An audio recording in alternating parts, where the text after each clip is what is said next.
how to create a bot on the Chase Bank app. If you'd like to create a bot on the Chase Bank app, it is actually quite very simple to do so, because all you have to do is go ahead and then first of all make sure to launch the Chase Bank application right here.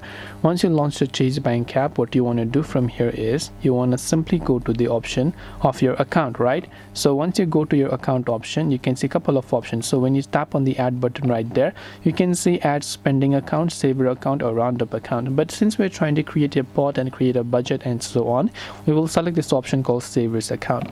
After we've done that, on the next page you'll see a couple of options where you can just tap the continue button, and once you've done that, you'll have to simply enter a couple of information and follow the on-screen instructions to create a bot on the Chase Bank app. And this way you'll be able to create a bot on the Chase Bank app. I hope that this video really helped you. If you have got any further questions, feel free to also leave them down in the comment section below. As always, thank you very much for watching till the end of this tutorial, and see you soon in our next video.